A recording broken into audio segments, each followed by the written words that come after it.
Howdy folks, my name is Richard Procopio from Massively.com and welcome to a very special video edition of the Flameseeker Chronicles.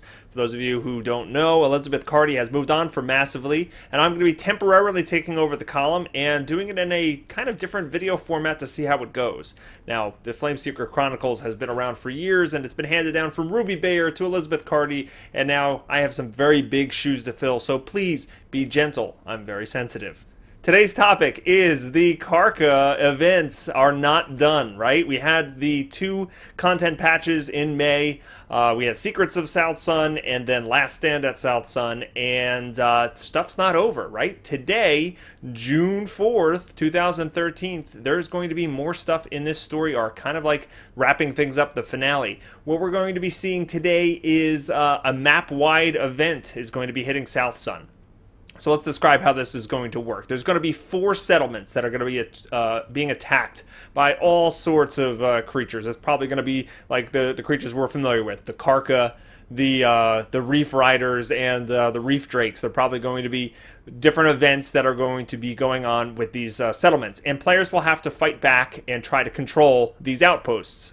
And if the players succeed and hold all 4 of these camps, then a special vendor will appear on Pearl Island, and you will be able to exchange Karka shells for different items. Now, this is kind of where it gets interesting. There's going to be 2 new potions and some special weapons and armor. So I can't wait to see what kind of crustacean themed stuff they might have for us.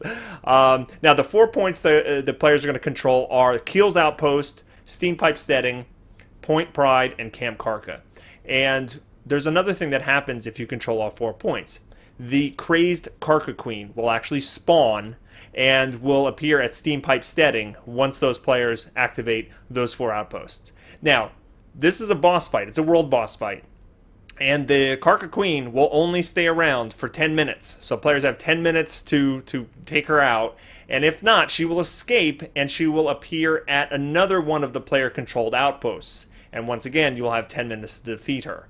And if at a point she disappears and escapes and their players no longer hold any of those outposts, then she's going to despawn until the players actually rally and do the events and take over those outposts once again. If they do succeed in killing her, then you'll have the World Boss chest and like the World Boss daily like you normally have.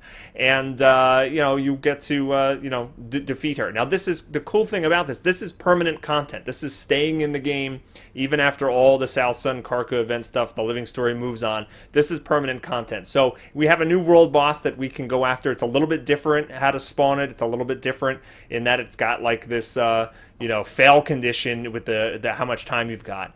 So it's going to be kind of interesting. Now, a lot of the other boss fights that we see in Guild Wars 2, like the Shatterer or Jormag or the Fire Elemental, what have you, they have been criticized for, you know, there's no strategy really involved. Just players show up, players kill it. There's no real way to fail any of these. Have you ever failed one of these boss encounters? I think I fought the Shatterer once when there was only like me and like 9 other people there.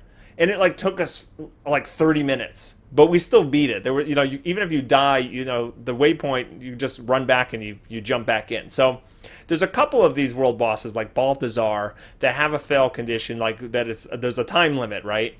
And so that makes it more challenging. I'm just not so sure that that's the best way to make one of these encounters challenging, but I at least like that the Queen Karka is going to have a way for you to not succeed. I think that first and foremost needs to be there, and if this is the way they're going to do it for that fight, then so be it. I hope it's a fun fight. I'll have to see later today what you know, how that all plans out. But I just hope at some point we can figure out, you know, different mechanics, different ways to make these world bosses more challenging and difficult without necessarily putting in like something like an enraged timer or whatnot. I think Guild Wars 2 is a little bit of a disadvantage just the way things are set up compared to some other games. Like, you have that waypoint system like I mentioned before. So if it's going to be an open world thing, players can just constantly, graveyard Zerg and, take things out. So unless you kind of do something specifically to design a boss far away from one of those, or make it so they can't, port right back to the nearest one or something like that, then it's hard to combat that. The other thing is a lot of other MMOs, like for example, a World of Warcraft, they'll actually have mob tagging, right, or monster tagging, so that the group that is trying to take it out actually, the first people to hit it are the ones that are actually going for that kill attempt. And anybody else that's standing around, or another group, they're going to wait and see if they fail so that they can have their shot at it. Where in Guild Wars 2, everybody, and this is a good thing, everybody can contribute, everybody gets rewarded. There's no tagging. Everyone who, contributes to the fight will get rewarded. So those are kind of a couple things that are core to how Guild Wars 2 works, that are challenges when it comes to designing world boss fights, and trying to make those difficult and stuff like that. It's a little bit easier to do that in an instance environment where you know that you have your 5-man team and they can kind of balance mechanics based on how many players they know are going to be there, and they don't allow you to revive at the waypoints anymore in dungeons. So we've seen the boss encounters in those areas get a little bit stronger.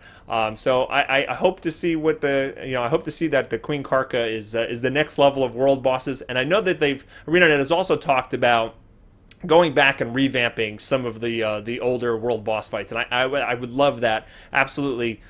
Some of the coolest animations and coolest things in the game are some of the world bosses, the Jormag, and the way that they shoot him out of the sky and he bounces off the mountain. I mean, these things are just, thrilling to behold, but the actual mechanics of the fight leave something to be desired. So that is the Queen Karka event. Now, there's other things going on. There is a closing story instance, right? It's probably going to be a short little wrap-up dialogue type thing like we saw at the end of Flame and Frost, where you can go and visit Bram Rocks one last time and kind of wrap up the story. There is an achievement attached to it. So if you want to experience that wrap-up instant, you got to talk to Inspector Keel on Pearl Island, and that will be available from June 4th to June 11th. So make sure you do that before that content goes away.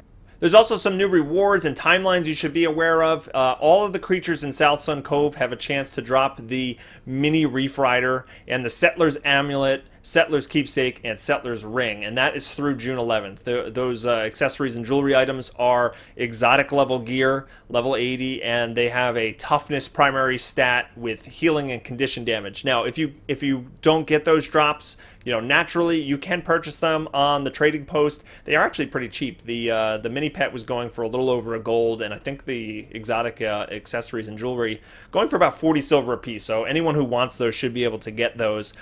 So go ahead and check that out.